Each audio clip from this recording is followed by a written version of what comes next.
जीत ले हम सारी दुनिया। बीच हमें आज बोने दो, रोज उसे थोड़ा बढ़ने दो। छू लेंगे आकाश हम, मन के विचार हकीकत बने। सिद्धि फल से आनंद देंगे, कोशिश कर बढ़े, सोच बुलंद करे।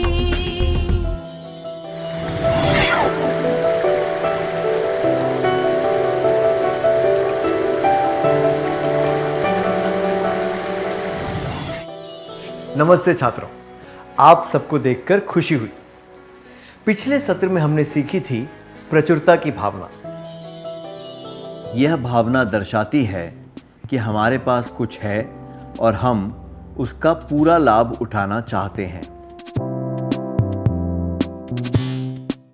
हम प्रचुरता की भावना महसूस कर सकते हैं प्राकृतिक सौंदर्य से, सच्ची दोस्ती से, अपने जीवन में कोई सार्थक कार्य करने से, जिम्मेदारी के साथ कोई उद्देश्यपूर्ण कार्य करने से, सामान्य जीवन और स्वस्थ शरीर से, अच्छे भोजन और उसकी खुशबू का आनंद लेने से, खुशी से भरे पलों को अनुभव करने से, नए विचारों और अवसरों को खोजने से।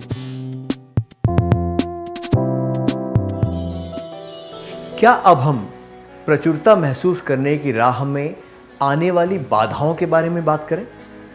हम ये भी जानेंगे कि उन बाधाओं को दूर कैसे किया जा सकता है। कल्पना कीजिए कि आप शाम को बस से कहीं जा रहे हैं। आपने खिड़की से बाहर देखा कि डूबते हुए सूरज के आसपास रुपहली बादल हैं और आसमान में सूर्य की किरणों की लालिमा दिख रही है। आप इस दृश्य का आनंद उठा रहे हैं। आपके पास बैठा यात्री सड़क पर ट्रैफिक को देखकर परेशान हो रहा है और लालिमा से भरे आसमान पर ध्यान नहीं दे रहा है। क्या आपको लगता है कि वो इस प्रचुरता की भावना से दूर है? कुछ लोग इस सौंदर्य को सराहना चाहते हैं, पर उनकी किस्मत इतनी अच्छी नहीं होती कि वे उसका आनंद उठा सकें। आपको अपने जीवन और अपने बारे में क्या लगता है?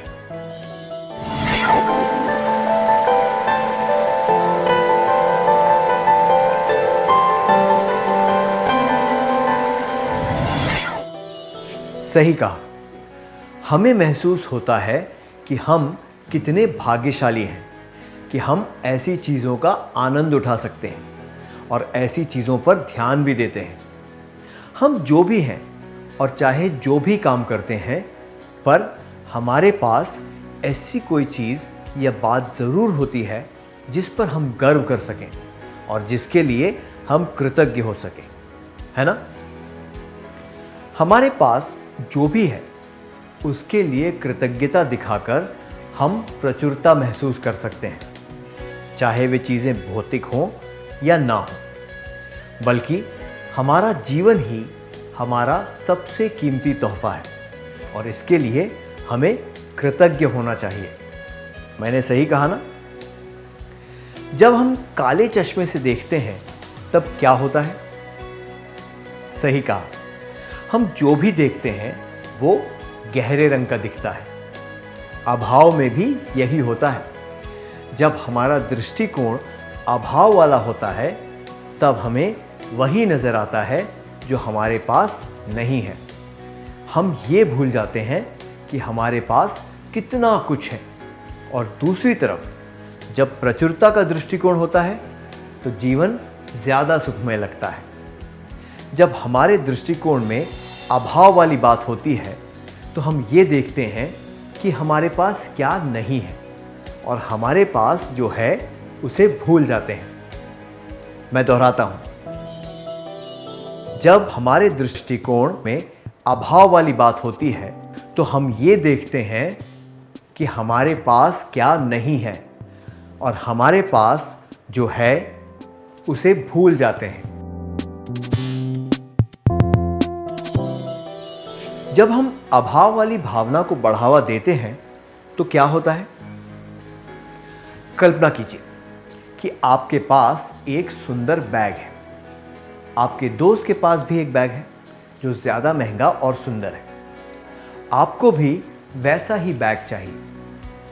अगर आप परिस्थिति को समझे बिना इस तरह की इच्छाओं को बढ़ावा देंगे तो क्या होगा?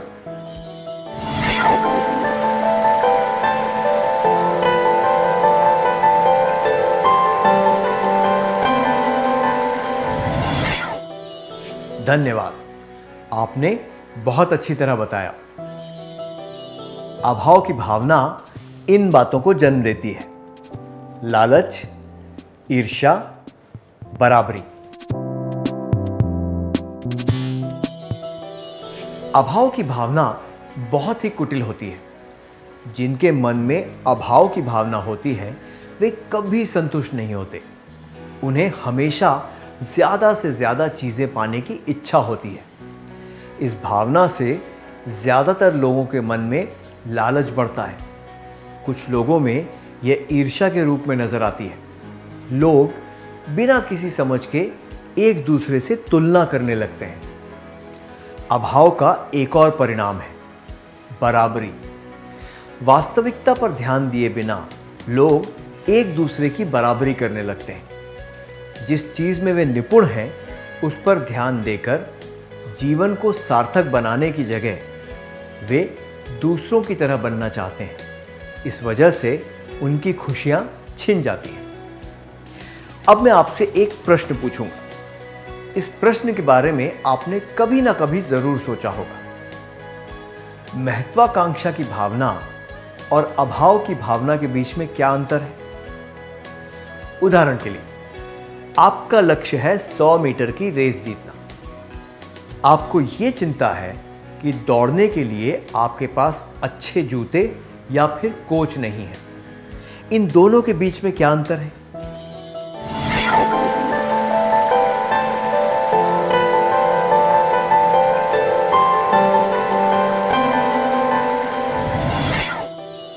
सही कहा। महत्वाकांक्षा या फिर लक्ष्य में सकारात्मक भावना होती है, जबकि अभाव में नकारात्मक भावना होती है। महत्वाकांक्षा से लोगों को अपने लक्ष्य प्राप्त करने का प्रोत्साहन मिलता है। अभाव पर ध्यान न देते हुए वे शक्ति और दृढ़ता से अपने लक्ष्य की ओर बढ़ते हैं। दूसरी तरफ अभाव की भावना से नकारात्मक प्रवृत्तियों को बढ़ावा मिलता है। इससे वे सुस्त और ईर्ष्यालु बन सकते हैं। वे जीवन में हमेशा असंतुष्ट रहते हैं क्योंकि उन्हें लगता है कि जो उन्हें चाहिए वो नहीं मिलता। ये भी हो सकता है कि वे अपनी इच्छाओं को पूरा करने के लिए आक्रामक रूप से अधीर हो जाएं और किसी भी तरीके से उसे पूरा करने का प्रयास करें। इस तरह का व्यवहार खुद के लिए और दूसरों के लिए हानिकारक हो सकता है। बाधाओं को अवसरों के रूप में देखने से सफलता प्राप्त करने में आसानी होती है।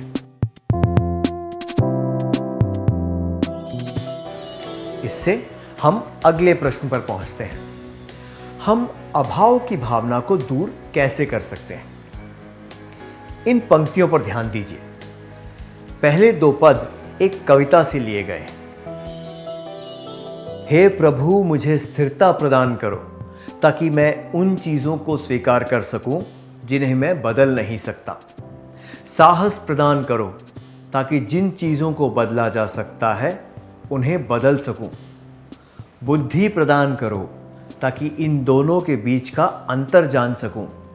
आज मैं जी सकूं, हर पल का आनंद उठा सकूं, मुश्किलों को शांति का पथ समझकर स्वीकार कर सकूं।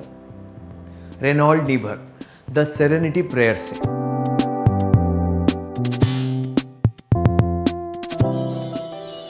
अगर आप अमीरी महसूस करना चाहते हैं तो उन सब चीज़ों की गिनती कीजिए जिन्हें पैसों से नहीं खरीदा जा सकता और जो आपके पास है।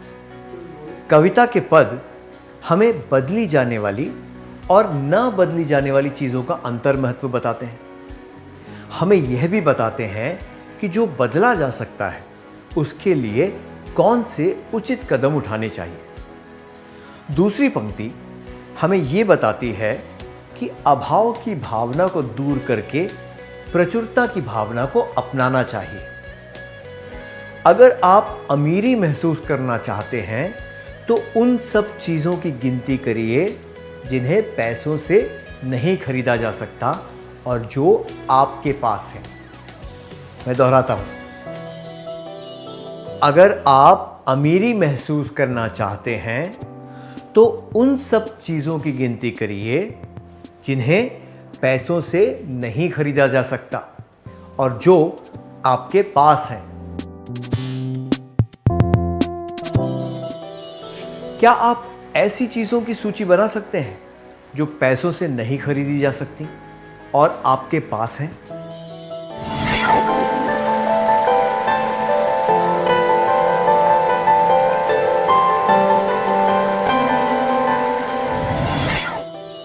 आपने सूची में जो चीज़ें लिखी हैं उनसे आप प्रचुरता की भावना महसूस कर सकते हैं। तो हमने देखा कि प्रचुरता महसूस करना हमारे ही हाथ में है। हमें ये समझना चाहिए कि जो हमें चाहिए वो हमें मिल ही जाता है। हमारे पास सब कुछ ना हो तब भी हमें संतुष्ट रहना चाहिए, क्योंकि इच्छाओं का कोई अंत नहीं होता। हमें तोहफे के रूप में जो जीवन मिला है उसके बारे में सोचकर खुश रहना चाहिए और मन से अमीर होना चाहिए। अगर हम ये हासिल कर लेंगे तो इसके परिणाम सकारात्मक ही होंगे। क्या हम एक शब्द पहेली के द्वारा देखें कि ये सकारात्मक परिणाम क्या है? यहाँ कुछ संकेत दिए गए हैं जिनसे आप पहचान सकें कि सकारात्मक परिणाम कौन से हैं। प्रचुरता के सकारात्मक परिणाम: गौतम बुद्ध, मदर टेरेसा। हर टीम को इसकी आवश्यकता होती है।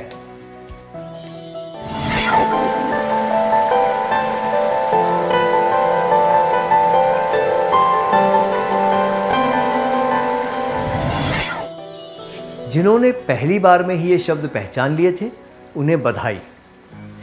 प्रचुरता की भावना का अर्थ है यह आभास होना कि जो हमें चाहिए वो हमारे पास है, और ये भी कि हमारे पास जो है वो उससे दूसरों की मदद भी की जा सकती है। जब हमें प्रचुरता की भावना होती है, तो हम कम सौभाग्यशाली लोगों के प्रति करुणा का भाव दिखाते हैं। हम दयालु होते हैं और दुर्भाग्यशाली लोगों की सेवा करते हैं। हम दूसरों के साथ सहभागिता से काम करते हैं। प्रचुरता की भावना से हम दुर्भाग्यशाली लोगों के प्रति दया भाव और करुणा दर्शाते हैं। ये पहला चरण है। जिनमें करुणा का भाव आ जाता है वो अगले चरण में दुर्भाग्यशाली और लाचार व्यक्तियों की मदद करते हैं। इस भावना का एक और परिणाम है दूसरों के साथ मिलकर काम करना। प्रचुरता की भावना महसूस करने वाले लोग हर एक अवसर का पूरा फायदा उठाते हैं और दूसरों के साथ सहभागिता से काम करते हैं। तो फिर हम कह सकते हैं कि प्रचुरता के सकारात्मक परिणाम हैं करुणा, सेवा, सहभागिता। सार्थकता से जीवन जीने का एक तरीका है प्रचुरता की भावना रखना। हमें प्रचुरता की भावना रखते हुए जीवन का पूरा आनंद उठाना चाहिए। क्या अब हम सत्र का सार संक्षेप कर लें?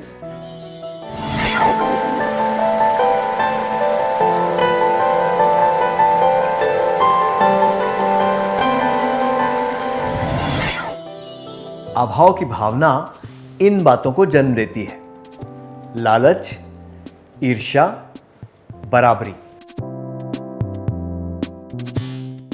कि प्रचुरता के सकारात्मक परिणाम हैं करुणा, सेवा, सहभागिता। इतनी अच्छी तरह सार संक्षेप करने के लिए धन्यवाद। क्या अब हम थोड़ा गृह कार्य लिख लें ताकि ये बातें हमें अच्छी तरह समझ आ जाएं?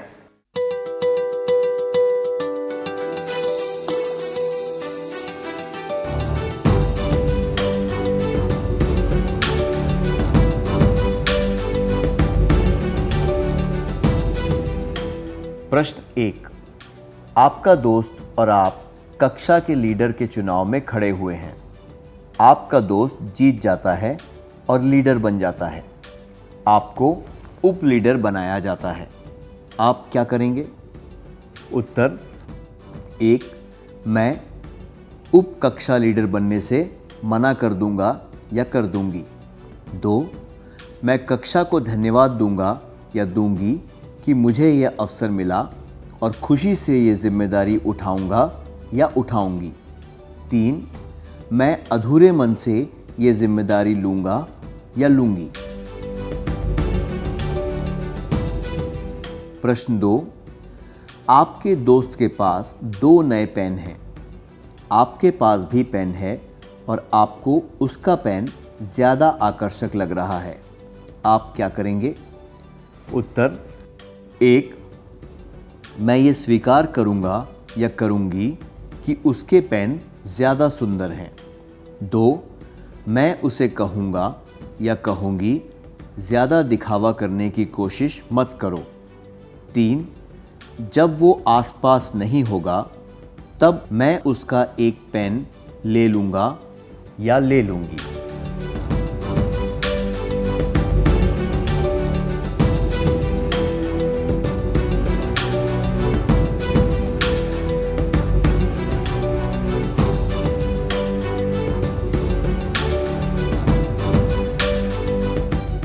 क्या आप अगले सत्र में ये कार्य पूरा करके लाएंगे? तब तक के लिए नमस्ते।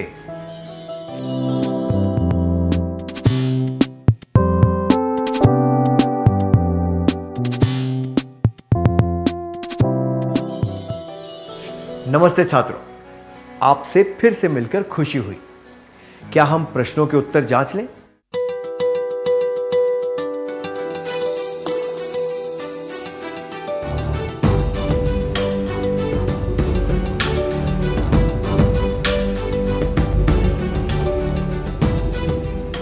प्रश्न 1।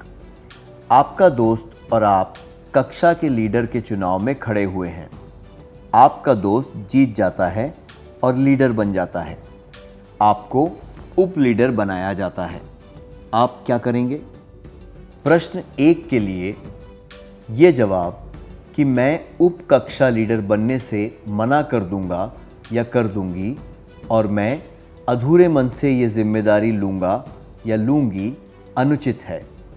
ये दर्शाते हैं कि आप में अभाव वाली भावना है और जो आपके पास है उसके बारे में सोचकर आप प्रचुरता महसूस नहीं कर रहे हैं।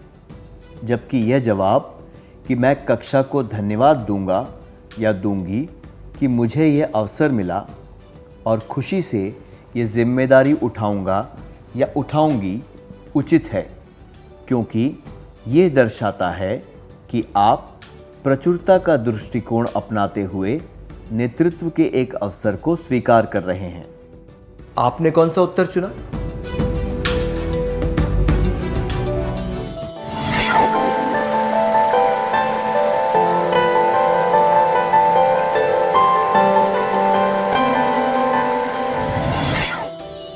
प्रश्न 2।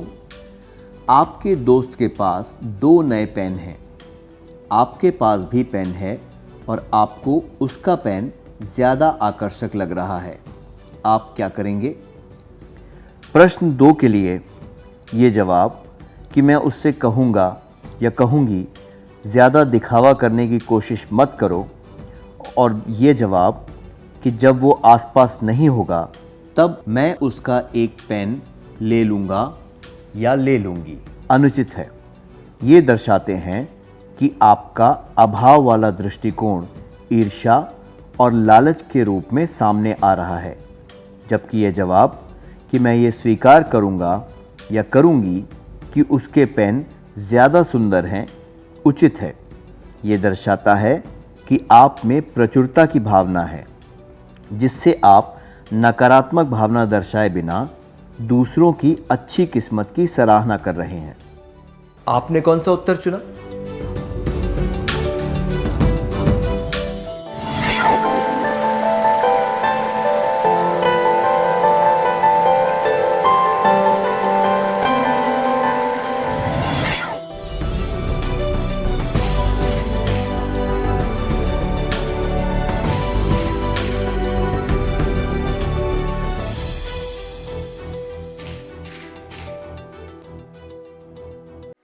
जिन्होंने सही उत्तर चुने थे उन्हें बधाई हो।